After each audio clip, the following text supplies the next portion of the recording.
I've spent the better part of the past year trying to make sense of what Mary wanted.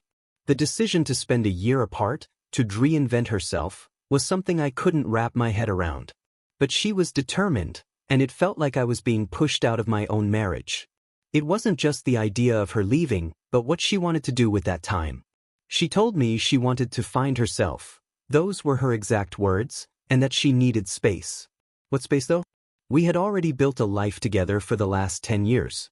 A house, kids, routines, and then suddenly, it all felt like it was slipping away. She wasn't just asking for time off. She was asking for a break from me, from our family, from everything we built together. I'll be honest, it stung. The idea that she needed to find herself apart from me, it made me feel inadequate. Like I wasn't enough. And when I voiced that to her, she only said, "John, it's not about you." But I didn't believe her. Of course, it was about me. If she needed to change, then I was the problem, wasn't I? The conversation happened in our living room, right after dinner. The kids were upstairs, the house quiet for the first time that day. She had this serious look on her face, the kind she gets when she's planning something, but she's not sure if she should say it. And then she said it, "I think I need to spend some time on my own. Maybe travel. Go live in a different city for a while. I don't know exactly, but I need to reinvent myself, John. I can't keep living like this." I didn't get it. I stared at her, the words twisting in my stomach. "Reinvent yourself?" I repeated. "You don't think we can work through whatever this is? I can't help you figure things out?" "No," she said. "I think I need space. I've been thinking about it for a while. I need to be on my own for a bit." I was in shock. My mind raced, trying to catch up. "So what? You want to go be with other people? Have an affair?" The words slipped out before I could stop them. I was angry, confused, scared. But I had to know. Mary shook her head, but there was no conviction in her voice. "Oh, it's not about that. It's about me. About who I am without being your wife, without being anyone's mother. Just me. I need to find out who that is." The room felt cold. My hands went clammy. She was serious, but I wasn't ready to hear it. "I don't think I can just let you go like that. We've built a life together, Mary. We have a family." "John, you don't understand," she said softly. "This is something I need to do." I could feel my heart pounding in my chest. It was like someone had thrown a brick in my face. "So, what does that mean for us? For our marriage? You're just going to leave?" "I don't know," she said, her voice breaking a little. "Maybe we need a break. Maybe it's time for something different." "I don't want that," I said, my voice low. "I don't want to lose you." Mary looked at me, her eyes full of something I couldn't place. "I don't want to lose you either, John. But I need to do this. I have to." I wanted to shout, to make her see reason, but I couldn't. Instead, I sat there in stunned silence, watching her face as she talked about her plans, about the people she wanted to meet, the places she wanted to go. It was like she was painting a picture of a life without me in it, and it was killing me. The next few weeks were unbearable. I couldn't stop thinking about what Mary had said, about what it meant. I kept wondering if I was just a part of her past now, a stepping stone in her journey to something new. I couldn't shake the feeling that maybe there was someone else. Maybe she didn't just want space, maybe she wanted more. I tried to focus on work, on the kids, but nothing felt normal. I kept checking my phone, wondering if she'd send me a text, asking me to meet her for dinner or even just to talk. But no. She was distant, cold. Every conversation we had felt like we were speaking different languages. One night, after putting the kids to bed, I went through Mary's things. I know it wasn't the right thing to do. But I had to know. I couldn't just sit back and let this happen without understanding what was really going on. I found something, a scrap of paper with a name and a number written on it. The name was unfamiliar, and the number wasn't hers. My chest tightened, and I could feel the heat rising in my face. I didn't know who it was, but I was damn sure I was going to find out. The next morning, I confronted her. "Who is this?" I asked, holding up the paper. Mary's face turned pale. "John, please." "Who is it, Mary?" She hesitated. "It's just a friend. Someone I met while thinking about my plans." "It's nothing." "Nothing?" My voice cracked. A name and a phone number, and it's nothing? You're not going to tell me the truth. She closed her eyes and sat down. It's not what you think. Then tell me what it is, because I'm done guessing. Is it him? I asked. Is he the reason you want to leave me? Is he why you need space? Her silence was the answer. That's when it hit me. I had been right all along. She wasn't just looking for space. She was looking for something else. Someone else. She was already moving on. I don't know why I stayed calm after that. Maybe because I was too shocked to do anything else. I didn't scream or break things like I wanted to. I just sat there, looking at her, trying to understand how we got to this point. Mary finally looked at me. I'm sorry, John. I really am. But I can't keep living a lie. I thought I could, but I can't. Is it him? I asked again, my voice barely above a whisper. Yes, she said softly. It's him. The weight of her words settled on me like a stone. My heart felt like it had shattered into 1,000 pieces, but I couldn't move. I couldn't breathe. I didn't want it to happen this way, she said, her voice shaky now. But I need to be with him. I thought I could work it out with you, but I can't. And there it was. The truth. The betrayal. I don't know how long I sat there, staring at her, feeling like my whole world was falling apart. She stood up, and for the first time in a long time, I felt the cold distance between us. She had already made her choice, and there was no going back. I didn't know who the man was or how long this had been going on, but I didn't need to know. The damage was done. After she left, I spent the next few days in a daze. I didn't eat much, barely slept. I couldn't stop thinking about how she'd betrayed me, how she'd been planning this escape all along. It wasn't just the affair, it was the lies, the hidden phone calls, the secret life she'd been leading. And then one night I found something else. A text. Not from Mary, but from someone named David. The message was brief, but it was clear what it meant. I can't wait to see you again. I miss you. My hands trembled as I read it. David. That was his name. I didn't know who he was, but I didn't need to. Mary's betrayal was complete, and I didn't know what to do next. I knew that I couldn't keep living like this, stuck in the past with someone who had already moved on. But what did I want now? How did I even start to pick up the pieces? I didn't have the answers, but one thing was certain. I had to make a decision. And for the first time in years, I wasn't sure what that would be. After everything happened, I found myself in a haze, floating between what was and what was now. Mary was gone. She was out living her new life, chasing whatever it was that had driven her to leave. And I was left here, in the same house, surrounded by the same furniture, the same memories. But everything felt different. The silence of the house was deafening. The kids were still here, but I couldn't look at them without thinking about what had broken between their mother and me. I felt guilty for feeling angry, but how could I not? How could I not feel like I was abandoned, like I was the one left to pick up the pieces of our life, of my life? I knew I couldn't just stay stuck. I had to do something. So, I went out and found a job. It wasn't much, just a sales position at a small tech company. But it was a start. It gave me a reason to leave the house, to get out of my own head for a while. I needed to feel like I was moving forward, even if I wasn't sure where forward was. At first, the work was dull.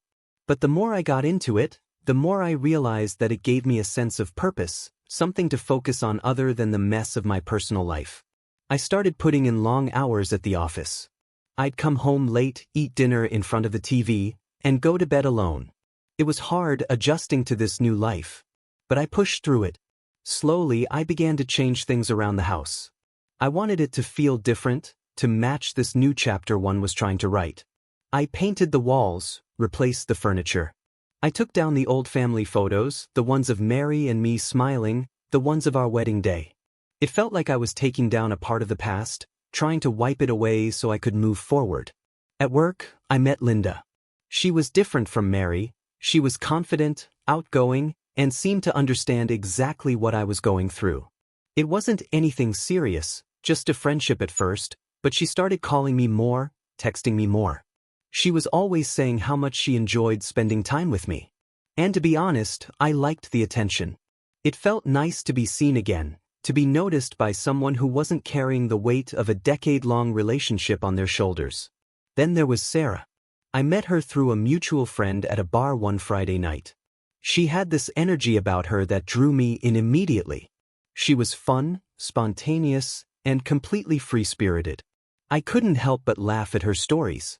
She was living life, completely unburdened by the weight of anything. And I envied that. Both Linda and Sarah were different, and I found myself drawn to both of them. But there was a part of me that stayed distant. I didn't want to fall into something physical or emotional, not while I was still legally married to Mary. I kept telling myself that I would wait until the divorce was final. I had made a promise to myself that I wouldn't let this turn into something I'd regret. So, I kept it at a distance, just two women in my life who were there to help me forget, at least for a while, the wreckage of my marriage. It wasn't like I didn't think about Mary. Of course I did. Every day. She was out there living her life. The pictures she'd posted on social media told me everything I needed to know. She was in clubs now, laughing, surrounded by men, looking younger than she had in years.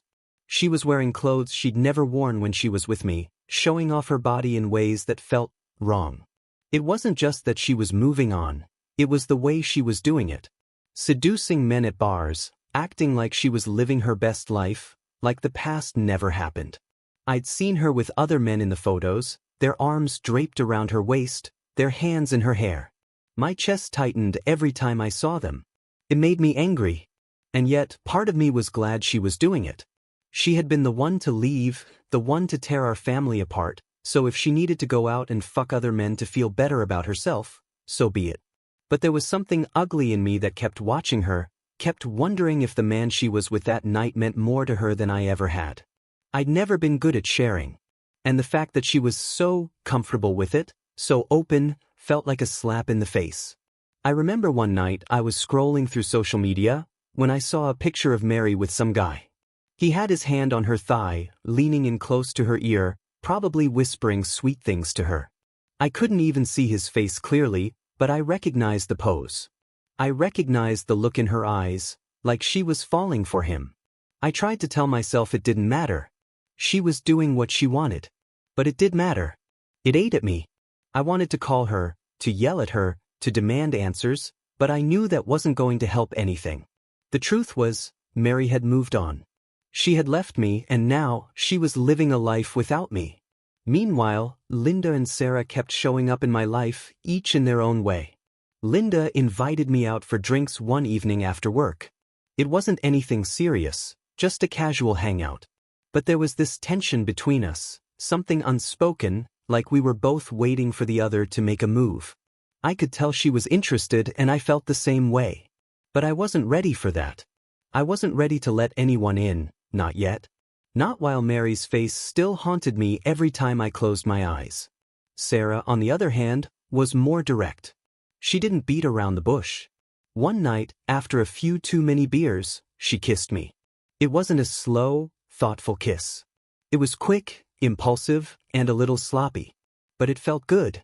It felt like I was finally waking up from a dream, out of the numbness that had taken over since Mary left. We didn't go any further, and I didn't want to.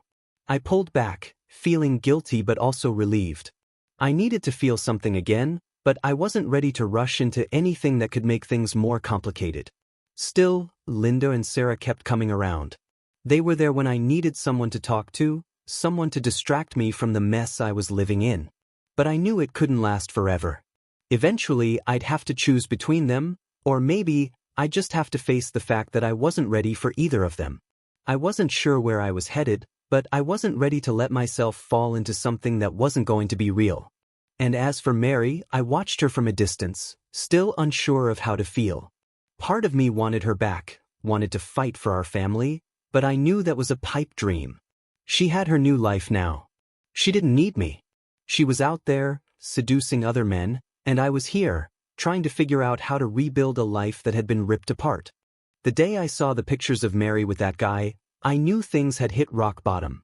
I was sitting on the couch, scrolling through my phone, trying to distract myself from the constant thoughts that seemed to be running through my head. I knew she was out there, living her life, but something about seeing her with him, hit harder than anything before. It wasn't just the betrayal, it was the public nature of it, the way she flaunted it like it didn't matter. She was moving on while I was stuck in the past, drowning in questions I would never get answers to.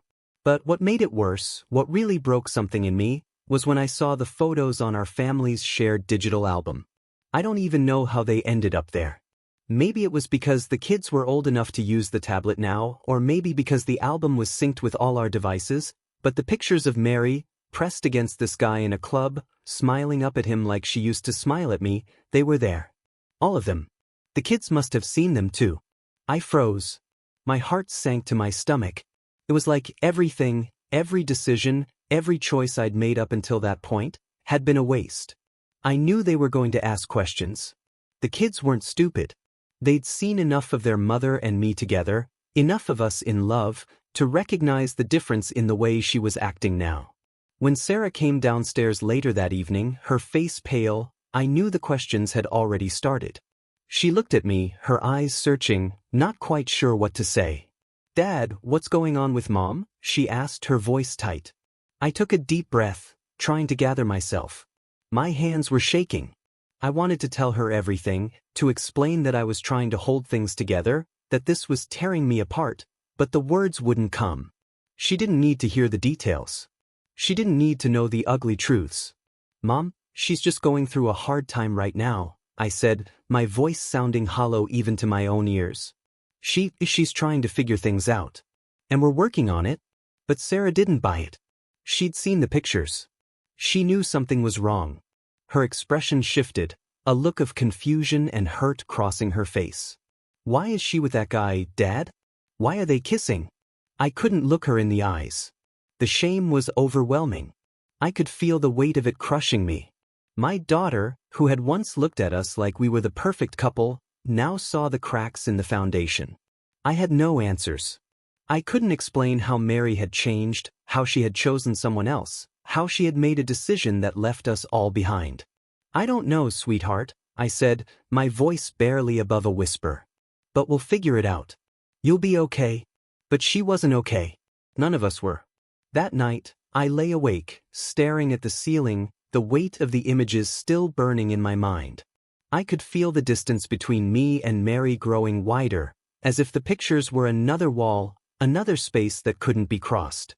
The kids were going to ask more questions. They were going to want to know why she was with someone else, why their family was falling apart. And I didn't have the answers. The next day, Mary showed up at the house to pick up the kids. She was still acting like everything was fine, like the life we had built didn't matter anymore. I wanted to confront her, to scream at her for what she'd done, for what she was doing, but I held it in. I couldn't do that in front of the kids. They didn't need to see us fighting, not now. I was trying desperately to hold it together for them. When she walked into the living room, I could feel the tension between us, like we were two strangers trying to pretend nothing had changed. But everything had changed. She had changed. We both had. "I saw the pictures, Mary," I said, my voice trembling despite myself. "The kids saw them too. What were you thinking?" Her face didn't change. She just stood there, staring at me with a kind of detachment I hadn't seen before. "I don't know, John," she said, her voice cold. "I didn't think it through." "You didn't think it through?" I repeated, the anger rising inside me. "That's it? You're just moving on like none of this matters? What about us? What about the kids?" "I'm not doing this right now," she snapped, her tone sharp. "I'm not going to explain myself to you. You don't get to question me anymore."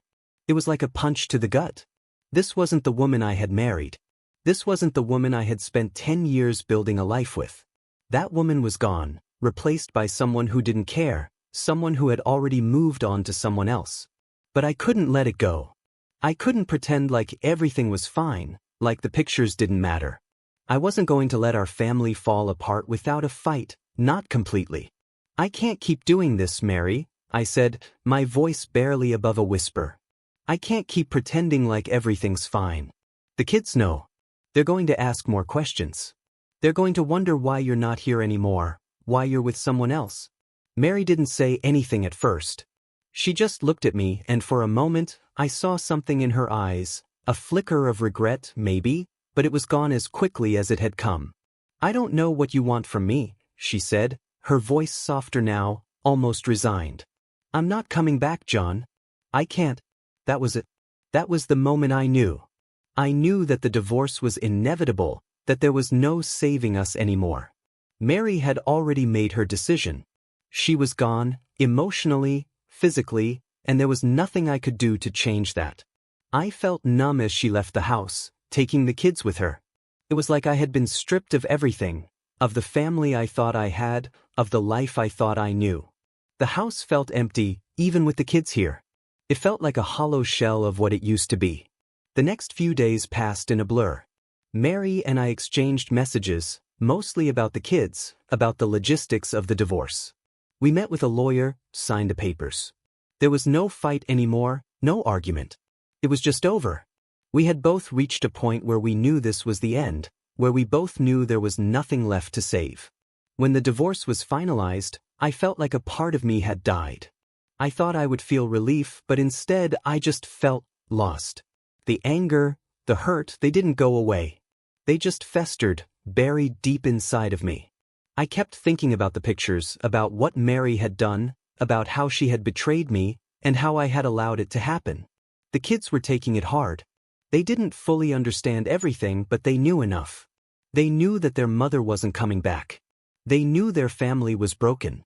And no matter how much I tried to reassure them, no matter how many times I told them everything would be okay, I could see the cracks in their faces. They weren't okay. And neither was I. But at least it was done. The divorce papers were signed. The marriage was over. The photos of Mary with that man, of everything that had led up to this moment, were all I had left. All I had left to remind me of what was, and what could never be again. After the divorce was finalized, there were still moments when I had to deal with Mary, things to sort out about the kids, the house, the final paperwork. But each time we spoke, it felt like we were two strangers, pretending we knew each other, pretending there was something left between us. Mary had become someone else, someone I didn't recognize. And she was trying to justify it. I don't know why, but every time we talked, she'd make excuses for what she'd done, like trying to make herself feel better about tearing apart a life we built together.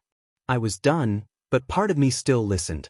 Maybe I was hoping for an explanation, some kind of closure. One evening, about a week after we'd signed the divorce papers, I had to drop the kids off at her place. They were staying with her for the weekend, and she'd asked me to bring their things. The air between us was thick with unsaid things, as it had been for the past few months. As I carried a bag of clothes into her apartment, she looked at me, like she was bracing herself for something. I didn't know what she was expecting from me, but I was done asking her questions. I didn't need answers anymore. I didn't need her justification. But still, she spoke. "I don't know if you understand, John," she said, her voice quieter than usual.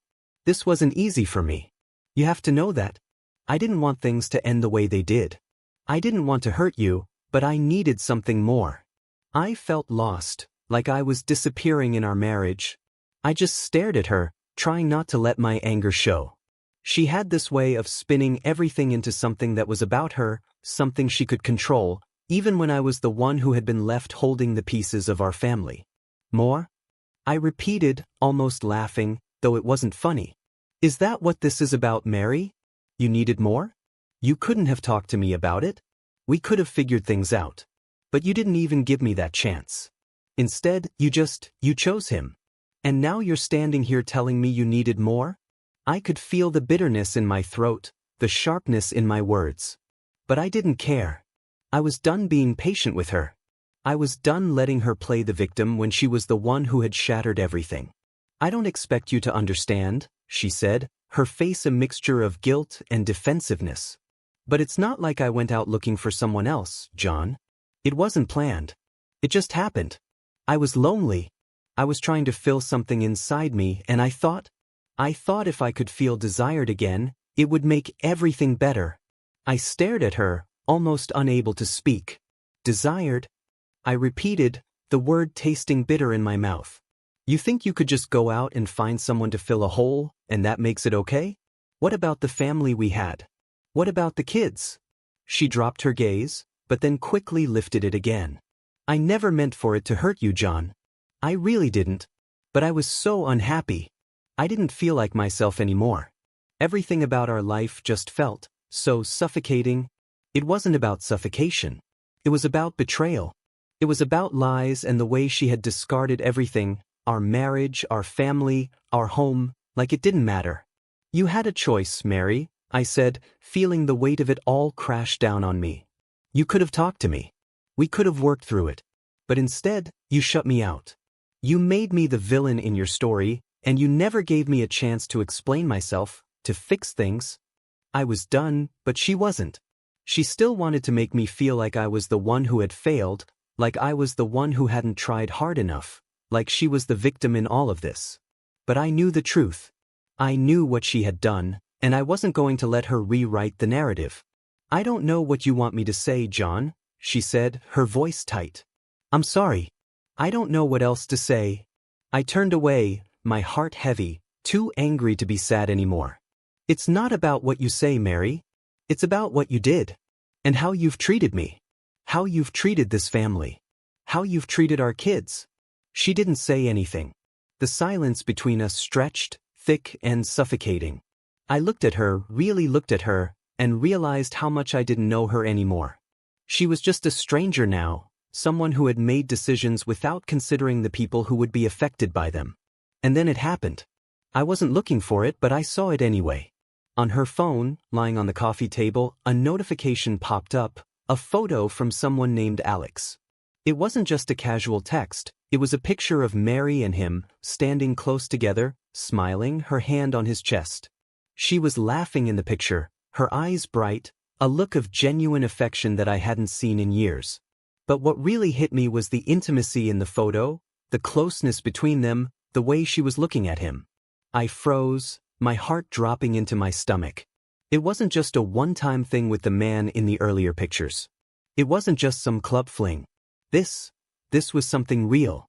This was more than a mistake. This was another betrayal. And it stung deeper than anything else. I picked up the phone without thinking, my hands shaking. She saw me, but it was too late. I already knew. I saw the texts, the conversations, the way she was so comfortable with him, the plans they had. This wasn't a phase. This wasn't just something to fill the emptiness in her life. This was her new reality. Who is this? I demanded, my voice strained as I held the phone in front of her. Is this the man you're with now? Is this who you've replaced me with? Mary's face turned pale. Her eyes widened, a flash of panic crossing her features. John, I cut her off. Don't say anything. Don't try to explain it. You've already done enough. You've lied to me, you've hurt me, and now you're dragging our kids into this mess. I trusted you. And you, I couldn't finish the sentence. The words were too heavy, too painful. I threw the phone on the couch and took a step back, feeling like the floor had fallen out from under me. All of it, the years, the love, the family, had been reduced to nothing in an instant. I can't believe this, Mary, I said, my voice low, almost a whisper. I can't believe what you've done to us. To the kids. You don't even care, do you? You've thrown everything away for your own selfish needs. And you're standing here, trying to justify it. It's over. It's been over for a while. But this is the final nail in the coffin. She didn't say anything. She just stood there, looking at me, her eyes filled with something I couldn't recognize anymore. Regret, maybe? But it was too late. I was done. I hope you're happy, Mary, I said, my voice breaking. But you've ruined everything. You've ruined us. And that was it. That was the last time I ever tried to talk to her, to fix things, to even pretend there was a possibility of salvaging anything. The relationship was broken beyond repair. She was gone, and in a way, so was I. We both had walked away from the same life, from the same family. But I was the one left standing here, trying to pick up the pieces of what was left, trying to make sense of a future that no longer included her.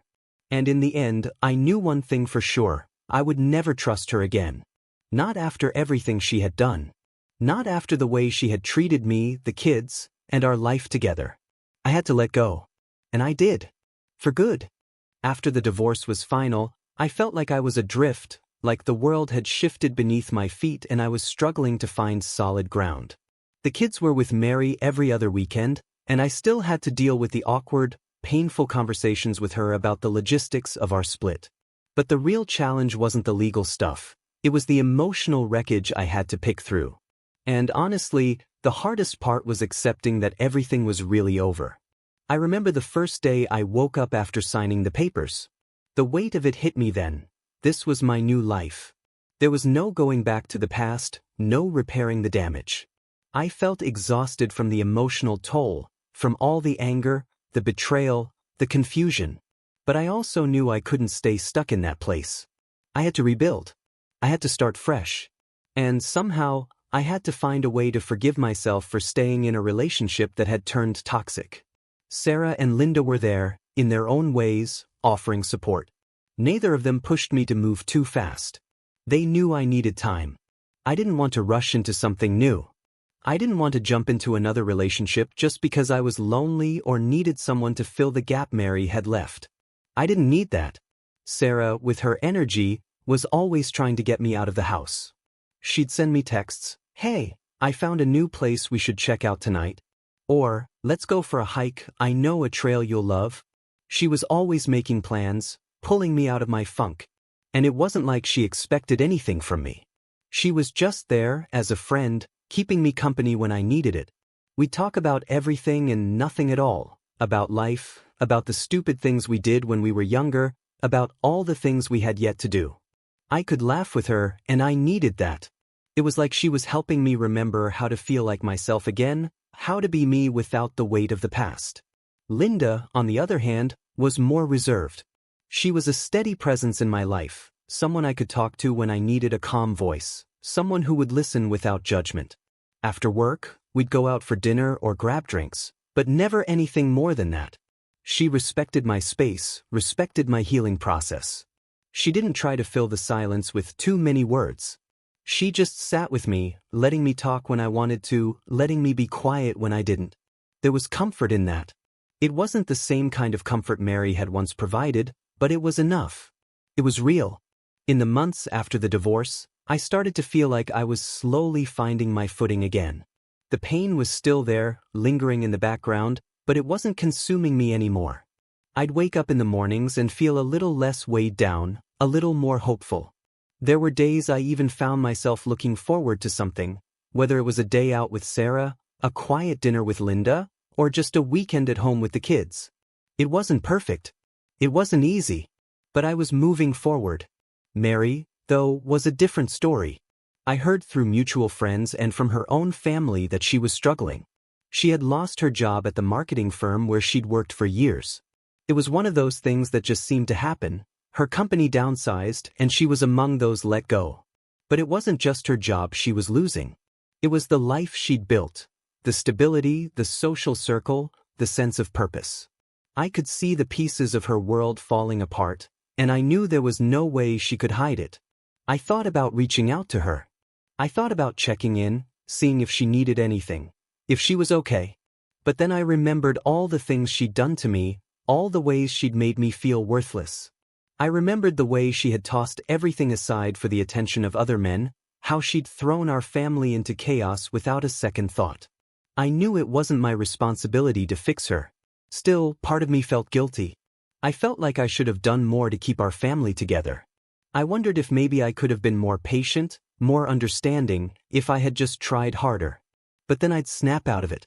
I'd remind myself of everything I had done, everything I had sacrificed, and I realized she had made her choices. And now, she had to face the consequences. It was hard to ignore her. Mary's loneliness was starting to show. She wasn't out at clubs anymore, posing with strangers. She wasn't dating anyone new. She wasn't trying to find herself like she'd promised. Instead, she was isolated, her social media posts became quieter, filled with cryptic phrases about sadness, about regret. She started showing up at places I never thought I'd see her, looking like a shadow of the woman I once knew, pale, withdrawn, and distant. I could tell she was in a spiral, but there was nothing I could do about it. She had made her choices, and now she had to live with them.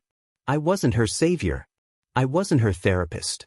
I was just the man who had been burned by her, who had been left in the ashes while she moved on to whatever came next. And the kids, well, they could tell something was wrong. They were still adjusting, still trying to understand what had happened. They missed Mary, of course. They missed the family they had before. But they were resilient. They were adjusting to this new life too. And I did my best to make it as easy as possible for them. I spent time with them, made sure they knew they were loved, that they weren't responsible for any of this. But it wasn't easy. And I could tell they were more aware of Mary's struggles than I would have liked. I couldn't hide it from them, even if I wanted to. One day, a few months after the divorce, I got a call from her sister. She said Mary was having a hard time, that she wasn't eating, barely leaving her apartment, and she was falling into a deep depression. Her sister was worried, but she didn't know how to reach her. I could hear the desperation in her voice. And part of me, the part that still cared for the woman I once loved, wanted to step in. But another part of me, the part that was still healing, still angry, knew that I couldn't save her. I told her sister I'd keep an eye on Mary, but I didn't plan on getting involved any deeper. I couldn't go back to that life, to that relationship. I'd already been burned too badly. And I couldn't let myself get dragged into her emotional chaos again. I thought about it for days after the call. I kept wondering if I was doing the right thing, if I should be helping her, if I should be there for her somehow. But I kept coming back to the same truth. She had made her choices, and I had to live with mine. I had my own life to rebuild. I had my kids, I had Sarah and Linda, and I was moving forward, piece by piece. It wasn't easy, but it was mine. And I knew that was all I could do, keep going. Mary would have to find her own way out of the darkness she had created for herself. I couldn't carry her anymore. I couldn't fix what she had broken. And as much as I wished her well, as much as I hoped she would find peace, I had to let go. For my own sake, and for the sake of the life I was trying to rebuild.